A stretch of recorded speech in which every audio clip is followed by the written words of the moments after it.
ملی ڈائجسٹ میں آپ کا استقبال ہے، میں مبارک عمری۔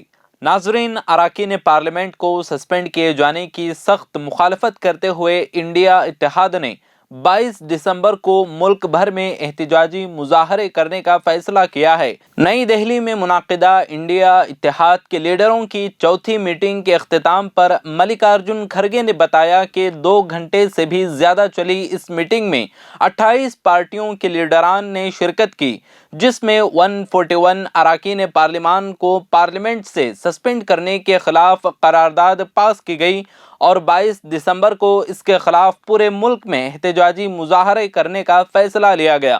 کھڑگے نے بتایا کہ میٹنگ میں اراکین پارلیمان کی معطلی کو غیر جمہوری قرار دیا گیا اور اس کی سخت مذمت کی گئی۔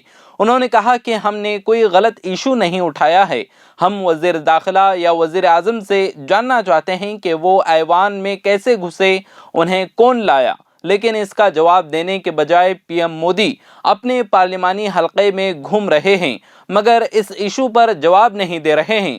اگر ہمیں جمہوریت کو بچانا ہے تو پھر ہمیں مل کر یہ لڑائی لڑنی ہوگی۔ انہوں نے کہا کہ یہ پہلا واقعہ ہے کہ اتنی بڑی تعداد میں اراکین پارلیمنٹ کو معطل کیا گیا ہے۔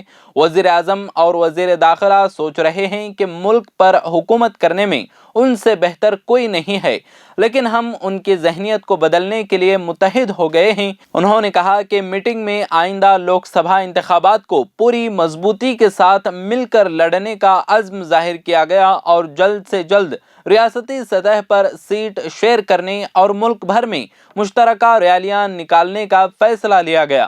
13 دسمبر کو 2 افراد نے وزٹرز گیلری سے لوک سبھا کے چیمبر میں چھلانگ لگائی تھی اور ایوان کی کارروائی کے دوران دھوئیں کے ڈبے کھول دیے تھے۔ سیکیورٹی کی اتنی بڑی چھوٹ کو لے کر جب اراکین پارلیمان نے سوال اٹھانے شروع کیے تو سوال اٹھانے والے اراکین پارلیمان کو ہی معطل کیا گیا۔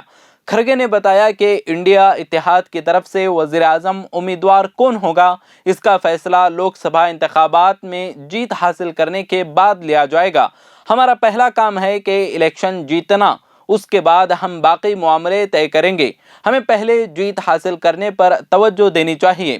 انڈیا اتحاد کی میٹنگ کے تعلق سے C P I M leader Sitaram Yechury نے بتایا کہ میٹنگ میں ای وی ایم کے تعلق سے بھی بات چیت ہوئی ہے اور ایک قرارداد پاس کی گئی ہے۔ ہم اس معاملے کو انتخابی کمیشن کے سامنے اٹھائیں گے۔ کانگریس جنرل سیکریٹری کے سی وینو گوپال نے بتایا کہ یہ ایک بہت ہی کامیاب اور مثبت میٹنگ تھی۔ سبھی لیڈران نے اپنی اپنی بات رکھی۔ خاص توجہ سیٹ شیئرنگ کو آخری شکل دینے پر تھی۔ بہت ساری چیزوں پر بحث ہوئی لیکن سب کچھ آج ہی طے نہیں کیا جا سکتا۔